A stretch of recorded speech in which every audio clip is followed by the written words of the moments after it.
ยนมอสอเทศบาลแขวงอุดมไซตั้งอยู่บ้านล่องก่อเดือเมืองไซแขวงอุดมไซมีเนื้อที่ทั้งหมด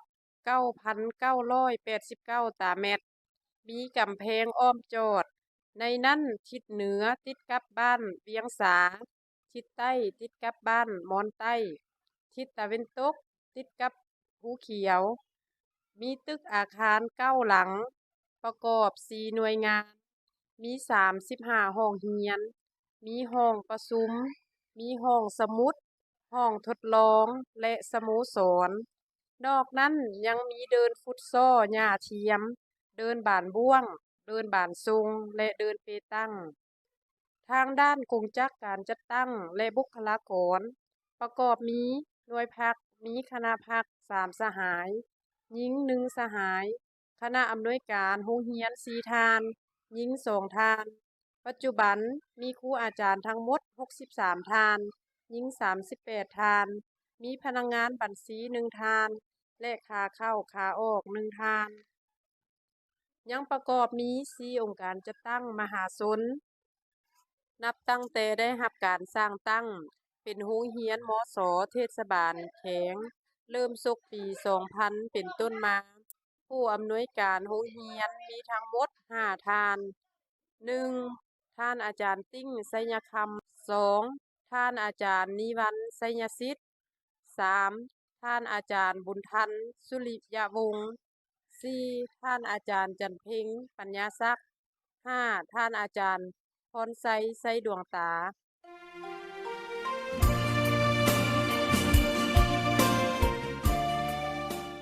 เนื่องในโอกาสวันครู7 ตุลาครบรอบ 30 ปี บรรดาท่านผู้อำนวยการโรงเรียนได้ให้สัมภาษณ์ต่อกับทีมงานสร้างสารคดีของโรงเรียนข้าพเจ้าชื่อติงเสญคำอายุ70 ปีอดีตเป็นอาจารย์สอนอดีตเป็นหัวหน้าอำนวยการโรงเรียนมอสแขวงและมาฮอดปี 2001 นี้ทางแผนกศึกษาแขวงมีแผนหันเอาโรงเรียนมัธยมมต้นและโรงเรียนมัธยมตอนปลายมาเป็นโรงเรียนมัธยมสมบูรณ์ซึ่งเรียกว่ามสแขวงและชื่อติดของมันเป็นโรงเรียนมัธยมสมบูรณ์เทศบาลแขวงอุดมไซซึ่งอยู่ในนั้นข้าพเจ้าเป็นผู้หนึ่งที่ได้รับการแต่งตั้งเป็นผู้อำนวยการโรงเรียนมันมาเป็นผู้ทันอิฐอยู่ในโรงเรียนมัธยมสมบูรณ์เทศบาลแขวงอุดมไซนี้ตลอดระยะที่ข้าพเจ้าได้รับหน้าที่เป็นอำนวยการโรงเรียนนั้นในเมื่อที่2 โรงเรียนนี้โรงเรียนมต้นกับมปลายผมเข้ากันแล้วก็มีหลายอันที่ว่าพบผมยุ่งยากยิ่งนั้นอันเฉพาะอันต้นตัวอันที่1ก็เป็นสถานที่บ่อำนวยความสะดวกสถานที่แคบในขณะเดียวกันนั้นดินแดนของโรงเรียนก็บ่ชัดเจนบ่ละเอียดมันปะปนกับเงินครอบครัวพนักงานประชาชนจังซั่นข้าพเจ้ากับสมทบกับคณะอำนวยการโรงเรียนเสนอให้การจัดตั้งขั้นถึงภาคส่วนที่เกี่ยวข้องกับครอบครัวที่องค์การนั้นมาไกลเกลี่ยเข้าใจนำกันแล้วก็ได้จัดสร้างเป็นอันละเอียดเป็นที่แน่นอนเด่นของโรงเรียนขึ้นแล้วก็ได้จัดให้มีหัวอ้อมของโรงเรียนนั้นเป็นจุดที่1ในเบื้องต้นสำหรับว่าอาคารเรียนและนักเรียนนั้นอาคารเรียนมีน้อยนักเรียนเพิ่มขึ้นเพราะว่านักเรียนย้ายมาจากบ้านเมืองย้ายมาจากบ้านแขวงและอยู่ในเทศบาลมันก็ล่วงไหลอยู่แล้วอยากเห็นอยู่โรงเรียนมัธยมสมบูรณ์แขวงให้สืบต่อพร้อมการพัฒนาโรงเรียนแห่งนี้ให้เป็นโรงเรียนใจกลางที่เป็นตัวแบบของแขวงและขอให้คณะอำนวยการโรงเรียนผู้สืบทอดจงใส่หัวคิดประดิษฐ์สร้างสมทบกับครูอาจารย์ให้พัฒนาดีขึ้นยิ่งขึ้นเนาะอันที่ส่งมานี้ก็ฝากความหวังครูอาจารย์ให้ฝึกฝนลมให้แก่เป็นนักศึกษากลายเป็นให้ยึดถือและเชื่อมั่นกับอาชีพ ขึ้นซ้อนหรือว่าอาชีพฮักอาชีพแผ ส น วั เด็ ส ก ดีข้าพเจ้าเสืออาจารย์นิวันไสยสิทธิ์เป็นอาจารย์สอนเทศบาลเขมเป็นเวลา26 ปีข้าพเจ้าก็เป็นผู้หนึ่งที่มักฮักอาชีพของครูและได้ทุ่มเทเหือแห้งสติปัญญา เข้าในการสิสอนนักเรียนพร้อมทั้งได้รับความไว้เนื้อเสื่อใจจากขันเทิงมาโดยตลอด จากนั้นข้าพเจ้าจึงได้รับการแต่งตั้งเป็นผู้อำนวยการโรงเรียนมส.เทศบาลเพงคนที่2ณโอกาสนี้ข้าพเจ้าขอฝากเรียงงานการศึกษานี้ไว้ให้ผู้บริหารโรงเรียนรุ่นต่อๆไปจงเอาใจใส่นำพาบริหารคุ้มครองเรียนตามแบบแผนการศึกษาในระยะมาให้สอดคล้องกับสภาพความเป็นจริงอย่างมีหัวคิดประดิษฐ์สร้างมีสมรรถภาพสูงขึ้นเรื่อยๆ ท่านสุริยาวงศ์ประจำการอยู่โรงเรียนบ่อสแกงแห่งฮอดเริ่มตั้งแต่ปี2006 2010ฮอดปี2010จึงได้ยกย้ายไปรับหน้าที่อยู่บ่อนใหม่พุ่นข้าพเจ้าก็บ่มีหยังเป็นครูเป็นผู้ชี้นำพาโรงเรียนบ่อสแกงก็ขอถือโอกาสนี้ในนามเป็นอดีตอวยไสให้พรให้ครูอาจารย์ผู้อำนวยการโรงเรียนตลอดฮอดลูกหลานนักเรียนโรงเรียนหมดทุกคนจงมีสุขภาพเข้มแข็งปฏิบัติสำเร็จหน้าที่เวียกงานที่ภาครัฐมอบหมายให้ทุกประการเนาะก็สิขอมีคำคิดสั้นเท่านั้นเนาะขอขอบใจ ข้าพเจ้าชื่ออาจารย์จันทิงปัญญาศักดิ์อดีตผู้อำนวยการโรงเรียนมัธยมสมบูรณ์แขวงอุดมไสยเริ่มจากศกเรียน 2010 หา 2014 ซึ่งข้าพเจ้าเป็นผู้บริหารโรงเรียนแห่งนี้เป็นผู้ที่4จังสันในโอกาสที่มูลเวียนมาครบรอบอีกวันละหนึ่งก็คือวันครูแห่งชาติครบรอบ30 ปี 7 ตุลา1994 ถึง 7 ตุลา2024 นี้จงพร้อมกันเสื้อสู้จิตใจอันบุญเสื้อที่มีอันดีงามผ่านมาและพร้อมกันพัฒนาเวียกงานการศึกษาก็คือการซิดสอนทรงความรู้ให้ลูกหลานเอาให้มีความรู้ความเก่งความสามารถและสร้างนักเรียนเก่งได้อันดับโรงเรียนอันดับเมืองกลุ่มและแขวงขอขอบใจ จะสบายดีก่อนอื่นข้อเหียนการนำพักรัฐพ่อแม่ประสนบรรดาเผ่าผู้อาจารย์และน้องนักเรียนที่นับถือข้าพเจ้าชื่อพระพรชัยเสดวงตาเลขาหน่วยพักผู้อำนวยการโรงเรียนมส.เทศบาลแขวงอุดมไสยข้าพเจ้าแม่นผู้หนึ่งที่มักฮักอาชีพครูอยากศึกษาสิทธิสอนทรงผมรู้ให้ลูกหลานได้รับการศึกษาที่ดี มีวิชาเฉพาะเรียนจบออกมาจะได้มาพัฒนาครอบครัวตนเองสังคมและประเทศชาติฉะนั้นข้าพเจ้าจึงได้ทุ่มเทเพื่อแห่งสติปัญญาสอบรู้ความเพียรและพัฒนาตนเองด้านความรู้ความสามารถด้านวิชาเฉพาะและทฤษฎีอยู่ภายในและต่างประเทศภาครัฐเห็นได้ความสำคัญจึงได้มอบหมายหน้าที่ให้ข้าพเจ้าบริหารโรงเรียนเป็นผู้อำนวยการโรงเรียนคนที่ 5 นับแต่ปี 2014 เป็นต้นมาผลงานการนำพาชี้นำอันพ้นเด่นได้บำรุงยกระดับสุขยุ่งและเกทันแถวผู้อาจารย์ได้สอบผู้ทำเรียนและพัฒนาตนเองด้านวิชาเฉพาะทฤษฎีอยู่ภายในและต่างประเทศได้ทุ่มเทเพื่อแห่งสติปัญญาเข้าใช้ในการปรับปรุงพื้นฐานโครงสร้างอาคารสถานที่ตอบสนองอุปกรณ์การเรียนการสอนครูอาจารย์สอนดีสอนเก่งผลการสอบเส้นเลื่อนขั้นได้ 98% ผลการสอบเส้นเกี่ยวกับชั้นม.4 และม.7 ได้ 100% ได้สุขยุ่งก่อสร้างบำรุงนักเรียนเก่งเพื่อเป็นตัวแทนเข้าสอบเส้นขั้นเมืองและขั้นแขวงและขั้นระดับชาติขอเรียกร้องมายังครูอาจารย์ลูกหลานนักเรียนจงพร้อมกันเอาใจใส่จะต้องปฏิบัติหน้าที่ความรับผิดชอบของตนเองและปฏิบัติแผนพัฒนาการศึกษาของเรียนวางออกให้สำเร็จขออวยพรใส่อันประเสริฐมายังการนำภาครัฐประสนบรรดาเผ่า ครูอาจารย์ลูกหลานนักเรียนจงมีสุขภาพเข้มแข็งมีพลานามัยที่สมบูรณ์น้ำใจวันที่7 ตุลามันยืน นอกจากนี้เฮายังมีเสียงสัมภาษณ์จากสมาคมพ่อแม่นักเรียน อดีตนักเรียนที่ประสบผลสำเร็จในการศึกษาจากโรงเรียน อาจารย์สอนดีสอนเก่งที่ได้รางวัลจากการประกวดทั่วประเทศ และน้องนักเรียนที่เรียนดีเรียนเก่งตื่มอีก ก็สบายดี ข้าพเจ้าชื่อวิรัตสยวงศ์ในนามประธานสมาคมพ่อแม่นักเรียนและตั้งหน้าให้คณะประธานสมาคมพ่อแม่นักเรียนและทั้งเป็นตัวแทนให้พ่อแม่ผู้ปกครองนักเรียนประจำอยู่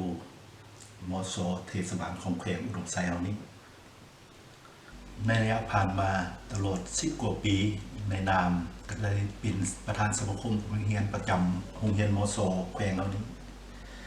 ในระยะผ่านมาทางสมาคมพ่อแม่นักเรียนของพวกเราโดยสมทบกับผู้ปกครองจะได้เอาใจใส่ขึ้นเพลงวางเพลงบริหารงบประมาณก็คืองบเงินของสมาคมพ่อแม่นักเรียนของพวกเราที่ได้รับมาประจำปีขึ้นเพลงวางเพลงในการต่อเติมก่อสร้างงานอื่นๆภายในโรงเรียนของพวกเราให้มีประสิทธิผลและโปร่งใสที่สุดต่องบประมาณที่เราได้มาดังนั้นแต่ต่อผลงานนี้ที่พวกเราได้จัดตั้งปฏิบัติได้ในการอันที่หนึ่งก็ได้สร้างกำแพงอ้อมโรงเรียนอันที่สองก็เฮ็ดประตูโค้งขึ้นโรงเรียนเข้าโรงเรียนของพวกเราแล้วก็ได้สร้างสโมสรหลังหนึ่งสโมสรหลังใหญ่อยู่ภายในโรงเรียนของพวกเราและพิเศษเนี่ยได้สร้างเดินเตะบาสหญ้าเทียมอยู่ภายในโรงเรียนของพวกเราโรงเรียนของพวกเรานี่เป็นโรงเรียนของหลักเนาะแต่อันนี้ก็เป็นผลงานหนึ่งที่ว่าพวกเราสามารถสร้างขึ้นมาได้ก็คือเดินเตะบาสหญ้าเทียมก็คือว่าตัวนี้ก็คงเป็นแบบอย่างให้หลายโรงเรียนบ่ว่าทางภาครัฐและเอกชนซึ่งก็เป็นผลงานอันพ้นเด่นของสมาคมพ่อแม่นักเรียนของเราพร้อมกับครูอาจารย์ได้สร้างขึ้นมาได้ด้วยน้ำเหือน้ำแห้งด้วยเงินด้วยสติเหือแห้งของพวกเรานอกจากนี้กับที่เดินบานบ่วงและได้เทเดินเบตุงอยู่ตัวหน้าห้องครูได้ส่งเปลอาคารสั้นเฮียนต่างๆและการบูรณะส่งเปลโต๊ะตังที่เก่าแก่เพได้เสริมได้ซื้อตื่มประจำปีตัวใดมันขาดเคินอันนี้ก็เป็นผลงานที่พวกเราได้สร้างมาได้เนาะเรียกห้องขอฝากถึงผู้ปกครองพ่อแม่นักเรียนก็คืออำนาจการปกครองบ้านที่มีส่วนร่วมอยู่ในโรงเรียนมส.แขวงของเรานี้จงให้เห็นความสำคัญต่อระบบการศึกษาจึงให้ปลุกระดมคนขวย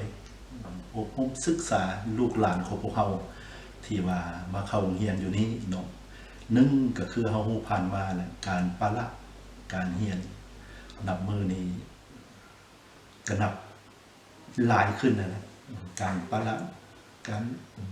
เข้าโรงเรียนเนี่ยนักเรียนที่มาเข้าโรงเรียนอยู่มส.ของแขวงเฮาคัดเทียบเสร็จแต่ละปีก็ลดลงจำนวนหนึ่งเมื่อเป็นนั้นโดยความเป็นห่วงเป็นใยก็ขอเรียกร้องนำพ่อแม่ผู้ปกครองระดมคนขวยสูงโยลูกหลานของพวกเขาให้ตั้งใจเข้ามาศึกษาเข้ามาเรียนอยู่โรงเรียนของพวกเขานี้เพราะว่าระบบการศึกษาเนี่ยมันเป็นไฟเยือนทางนะให้แก่อนาคตของลูกหลานของพวกเขาทางโรงเรียนก็คือสมาคมพ่อแม่นักเรียนเอาก็พร้อมแล้วจะให้ความปรึกษาให้ความร่วมมือเสียความสนับสนุนเท่าที่ว่าเฮามีได้สุดท้ายนี้ก็อีกครั้งนึงก็ขออุทัยพร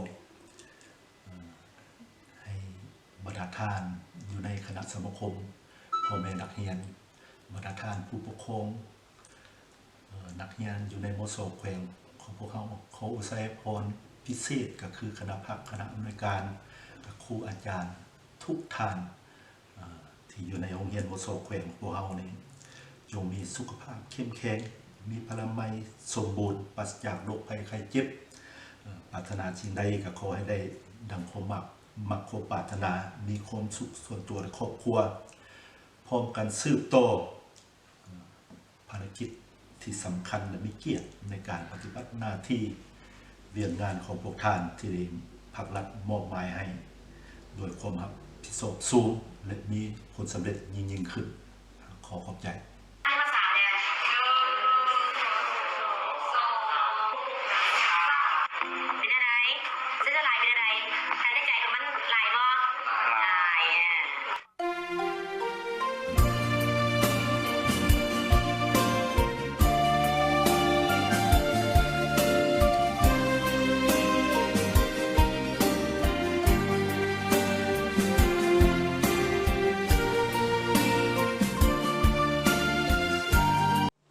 สบายดีข้าพเจ้าชื่อบุญมีนาขันธยงทองถือว่าเป็นอดีตนักเรียนนักศึกษาของมศ.แขวงเนาะตั้งแต่ปี 1996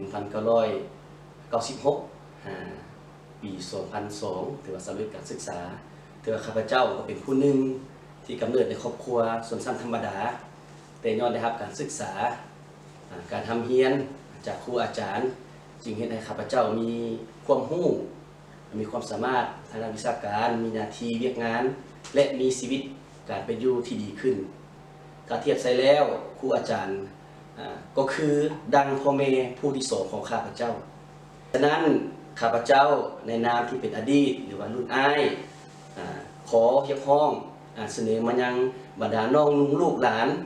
รุ่นใหม่รุ่นหลังจงให้ถือโอกาสศึกษา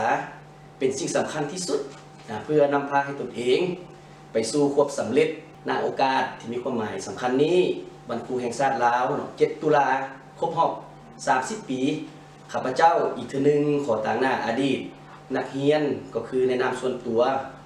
และขออวยพรใส่บรรดาครูอาจารย์จงมีสุขภาพแข็งแรงมีพลานัยสมบูรณ์มีความผาสุก